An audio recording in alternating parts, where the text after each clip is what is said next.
Il fait un putain de temps et je m'aperçois en fait que je commence toutes mes vidéos en parlant du temps, quoi. Mais c'est ma manière de décompresser et surtout de travailler sur ma prise de parole en fait, si tu veux, quoi. Euh, je reviens de chez un de mes clients et d'une session de massage en fait, si tu veux, quoi. Ouais, j'adore ça, j'adore prendre soin de mon corps et j'adore tout ce qui est wellness et spa.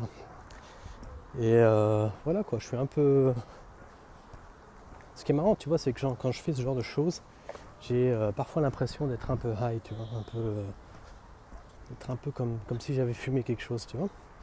C'est bizarre, mais c'est comme ça. Enfin, c'est bizarre. Non, parce qu'en fait, tu vois, en prenant soin de son corps, je veux dire, je fais des massages shiatsu et shendo. C'est des techniques asiatiques, donc japonaises, pour pouvoir redescendre. Et ça fait qu'en fait, sans vouloir trop philosopher là-dessus, hein, c'est pas le but, pas vraiment ce que je voulais te parler dans cette vidéo, mais en improvisant, voilà quoi, du vent. En fait, ce qui fait que tu te retrouves au niveau de ton corps vraiment dans un état un peu d'extase, on va dire quoi. Et c'est agréable. Moi, ça me permet en fait, si tu veux, de pouvoir me retrouver et puis de pouvoir me réaligner en fait. Voilà. J'aimerais te parler en fait de, ce, de la perfection en fait, si tu veux, quoi. Du perfectionnisme. Tu connais ce perfectionnisme? Tu vois de quoi je te parle? Celui où la plupart des gens autour de toi te disent bon voilà on a fini et toi tu continues et tu te dis merde non il y a encore ça qui me plaît pas, je pourrais encore faire ceci, je pourrais encore faire cela, il y a ceci qui me plaît pas. Et je dois rigoler parce qu'en fait je me retrouve dans ce que je te dis, hein. J'ai ce petit défaut en fait si tu veux, voilà, je bosse là-dessus mais c'est pas évident. J'aime le perfectionnisme. Après il y a toujours c'est une expression, hein, je veux dire après chacun a sa définition mais je me retrouve des fois, et heureusement j'ai ma compagne qui me met des coups de pied au derrière pour me dire bon maintenant ça suffit, t'as bien joué ton truc là, mais maintenant on passe à l'étape suivante quoi. Et ça peut être mon site internet, ça peut être des trucs où j'ai vraiment dans le passé passé des fois un peu trop de temps à faire des choses qui en fait n'ont aucune valeur vers l'extérieur. Le seul truc tu vois c'est là où je suis pas en alignement avec moi-même, c'est qu'en fait j'ai ce besoin en fait intérieurement de me retrouver dans ce que je fais. Et là, je me suis souvent posé la question, c'est le petit conseil que je te donnerai, est-ce que ce que je fais et ce que je livre ou délivre en fait doit me refléter moi-même, ma personnalité, ce que je suis? Et si c'est le cas, eh bien alors à quel degré? T'as pas besoin d'exagérer, mais on a tendance à le faire. Et moi, c'est ce que j'avais vraiment comme problème les dernières années. Et du fait que je travaille de plus en plus sur moi-même, eh bien, j'arrive en fait à adopter, en fait, si tu veux, et à m'adapter à un principe de Pareto, par exemple. Le principe de Pareto part donc du principe que tu as du 80-20. Et le 80-20, par exemple, sur un projet, ça pourrait être de dire, voilà, je passe 20% du temps à atteindre 80% des résultats, donc au niveau de la finition, de la mise en œuvre, et point à la ligne. J'ai pas besoin de passer, donc, par rapport au principe de Pareto, 80% du reste du temps que j'aurais mis normalement pour essayer d'atteindre les 20% qui restent à faire. Tu vois, ça c'est le principe de Pareto. Et ça, il faut le comprendre, ça, il faut l'apprendre. Ça, il faut l'accepter. Et ça n'a pas été facile, je te dis honnêtement, quoi.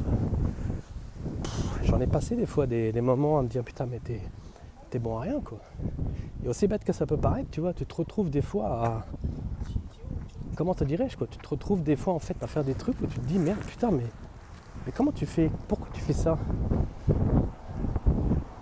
Comment tu fais ça, je veux dire par là, tu vois, du genre, pourquoi tu as toujours ce besoin personnel d'affronter en fait tes propres résultats et de mettre ça en question, quoi. Je pense que c'est un manque de confiance en soi aussi parfois, faut que je sois honnête par rapport à moi-même, par rapport à ça, et ça demande énormément de maîtrise de soi et puis de connaissance de soi.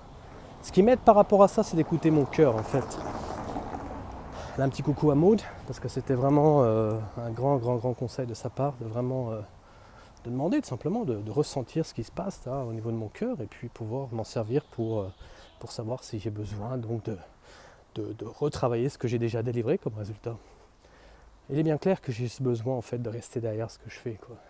Et toi qui me regardes, je pense que tu dois connaître ce genre de situation. Si tu ne connais pas, sois heureux parce que c'est pas évident.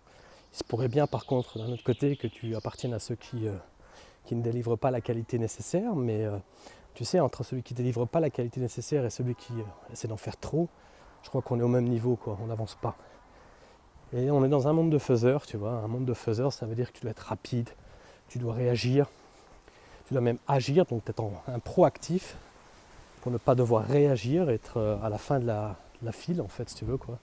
Et ça demande énormément de maîtrise de soi, de confiance en soi, de connaissance de soi, comme je te dis, quoi. Il faut vraiment se connaître bien et puis se poser les bonnes questions pour savoir vraiment où on va en arriver. Plus le truc est précis au départ dans ce que tu veux faire, plus ce sera facile dans la mise en œuvre parce qu'en fait, tu sais où est l'arrivée.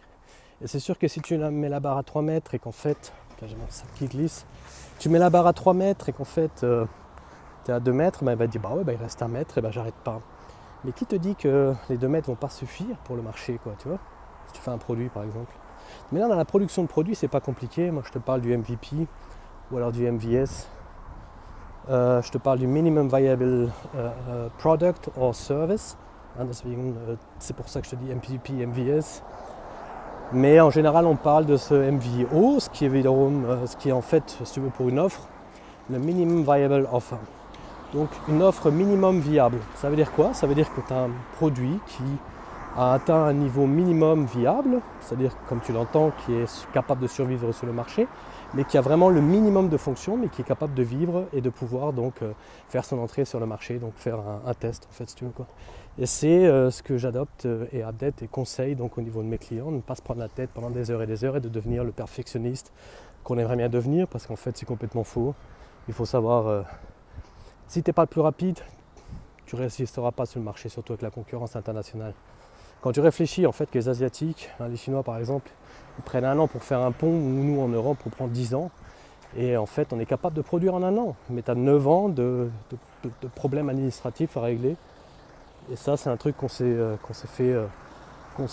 offert nous-mêmes. On s'est tiré une balle dans le genou en fait, si tu veux, quoi, comme je dis souvent. Ça c'est notre propre problème à l'heure actuelle. C'est pas beau mais c'est comme ça. Alors le perfectionnisme, comme je te dis, il est là. On ne peut pas faire grand chose contre lui, si ce n'est en fait de l'ignorer simplement, d'éviter de vouloir en faire trop, de vouloir remettre encore une petite couche. Un bon exemple, tu vois, pour finir cette vidéo, tu as peut-être déjà repeint chez toi. En repeignant chez toi, tu as parfois la tendance à dire « Ah ouais, il y a encore des taches, c'est pas encore parfait, je repasse dessus ». Et au bout d'un moment, si tu en fais trop, eh ben, le papier peint tombe. Hein, c'est du papier peint à peindre par exemple. Ou alors tu mets trop de peinture sur plusieurs couches, et ben tu as l'enduit qui tombe, tu vois ce que je veux dire? Et c'est exactement la même chose dans ton business. Si tu en fais trop, le fait de mettre une couche en plus, c'est pas bon du tout. Tu te retrouves des fois à niquer tout le système, quoi. C'est pas bon. C'est une perte de temps et le temps c'est de l'argent. Voilà, tout simplement. Sinon, voilà, c'est ce que je veux dire sur le perfectionnisme, c'est ce qui m'est venu, c'est ce que je ressentis pendant cette vidéo. J'espère que ça t'a plu. On se voit demain, d'accord?